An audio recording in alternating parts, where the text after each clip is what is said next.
Shalom, good evening. This is TV7 Israel News broadcast to you from Jerusalem. And in today's top stories, Cypriot counter-terror units successfully thwart an Iranian-directed attempt to conduct targeted killings of Israelis in the Mediterranean island. Germany voices outrage over an Iranian demand of the United States to unfreeze billions of dollars as a prerequisite to restarting nuclear talks. Iran conducts a massive military exercise along the border of Azerbaijan, citing Baku's relations with Jerusalem as a source of regional instability. Israeli Prime Minister Naftali Bennett confirmed that attempted assassination attacks on Israelis in Cyprus yesterday were in fact directed by Iran. Initial media reports in Cyprus noted that Israeli businessman Teddy Sagi escaped an attempt on his life when an Azerbaijani citizen with a Russian passport was arrested by local counterterrorism forces, who uncovered a number of tools in possession of the suspect, including a gun and a silencer. Reports further confirmed that the information about the planned assassination had come from an intelligence service of a foreign country. Following the reported failed assassination attempt, the Teddy Sagi group issued a statement in which it insisted that this had been an Iranian terrorist operation that was foiled and that Teddy Sagi had not personally been the target, but rather Israelis residing in Cyprus. The statement by the Teddy Sagi group was subsequently confirmed by the Israeli Prime Minister's Bureau in Jerusalem. In a written statement, the Prime Minister's media advisor wrote, quote, "As opposed to some of the reports yesterday regarding an incident in Cyprus, I can clarify on behalf of the security establishment that this was an act of terror that was orchestrated by Iran against Israeli business people living in Cyprus. This is not a criminal act, and the Israeli businessman Teddy Sagi was not the target of the attack." The Iranian Foreign Ministry did not immediately respond to TV7's request for comment. Meanwhile, Germany has voiced outrage this morning in response to a new Iranian demand of the United States to unfreeze $10 billion of Tehran's frozen funds as a so-called goodwill gesture prior to the Islamic Republic's claimed intention to return to the nuclear talks in Vienna. Iranian Foreign Minister Hossein Amir Abdullahian, in an interview to a regime-run television network, claimed that U.S. officials attempted to contact him via a number of mediators on multiple occasions while attending the UN General Assembly in New York. However, Tehran's top diplomat revealed that he refused to meet unless the American intentions are serious, which would be indicated solely by the release of at least $10 billion of frozen assets, a demand Washington evidently rejected. Consequently, this morning, Germany voiced its irritation with Iran's demands for the United States to release frozen Iranian funds as a condition for nuclear talks to resume. A German Foreign Ministry spokesman stressed in a statement that Iran cannot set any further conditions for resuming the talks and once again called upon the Islamic Republic to return to the negotiating table as soon as possible. It is worth mentioning that the remarks made by the Iranian Foreign Minister and the German response came amid a visit by EU Foreign Policy Chief Josep Borrell to the Kingdom of Saudi Arabia, which has been subject to an increase of repeated Iranian-orchestrated Houthi attacks in recent weeks. Borrell seized the opportunity during a joint press conference with his Saudi counterpart, Prince Faisal bin Farhan Al Saud, to highlight the European Union's condemnation of the cross-border attacks from Yemen by the Iranian-backed Houthis against the kingdom's territory. He further voiced frustration over the reluctance of the Houthis to agree to a ceasefire, which the international community has been asking for. However, while standing next to the EU foreign policy chief, Riyadh's top diplomat highlighted the kingdom's robust dialogue with the United States on the way ahead. So we have a very robust dialogue with the US on how to find a path towards a ceasefire and ending the conflict in Yemen. We have a joint priority to achieve those two goals, and from our perspective the priority has to be finding a path to the ceasefire, and the main hindrance to that is the Houthis' continuing military attack on Ma'rib and their continuing military assault on targets within the kingdom as well.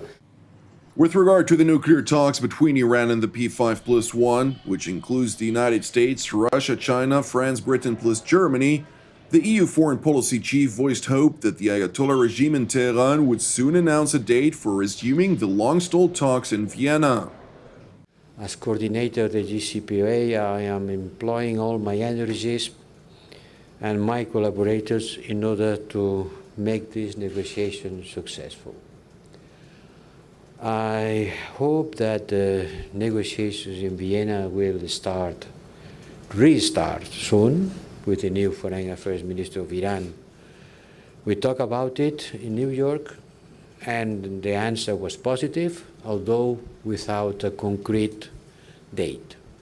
But time is running, and it's urgent that this negotiation resume, because I understand Iran needs time to study the file, but the other participants on the JCPOA are becoming worried by the delay. So I have to use this opportunity to call for the Iranians to go back to the negotiations quickly. Borrell continued by voicing his understanding of the threat Iran poses to the Middle East. Therefore, he asserted that the P5+1 will ensure taking the region's concerns into consideration. I understand how much important these negotiations are for the region, and in particular for Saudi Arabia. I understand your concern, because it's an important cornerstone for your security, but not only for your security. I can say also for the security of the broader Middle East, for the Europeans, for us, ourselves, and for the whole world. There's a big difference between Iran becoming nuclear or not becoming nuclear. Thanks to this deal, I think that we have avoided Iran becoming nuclear.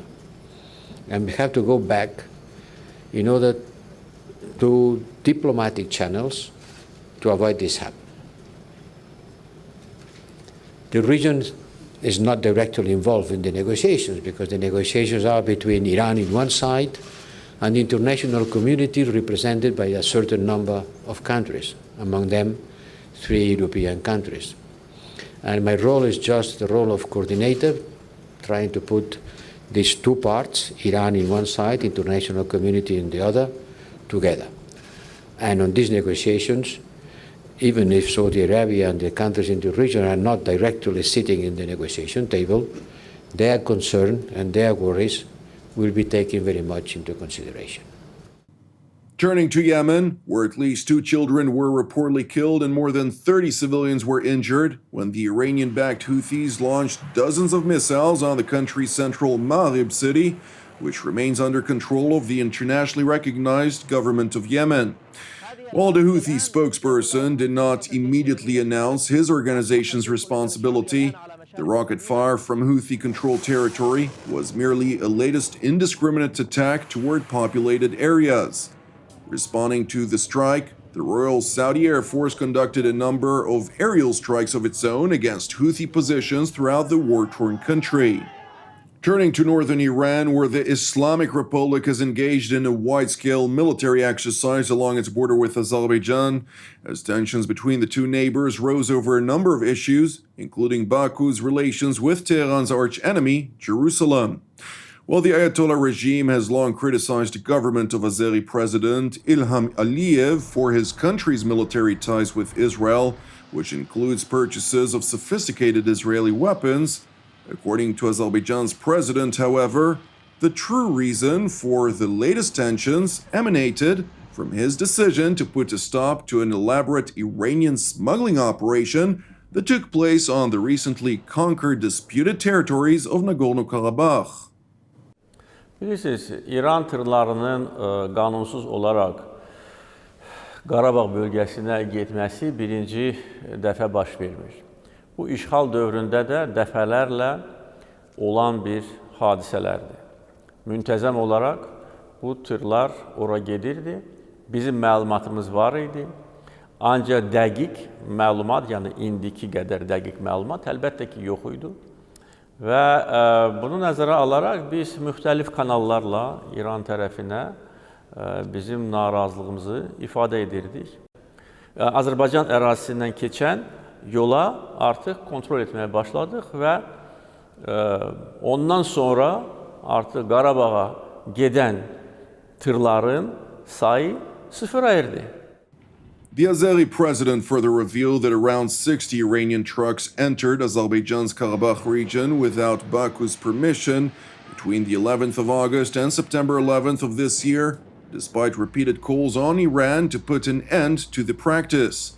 Subsequently, after Azerbaijan decided to thwart entry of Iran's cross-border operations altogether, the Islamic Republic announced its largest military drill in years along the Azeri border.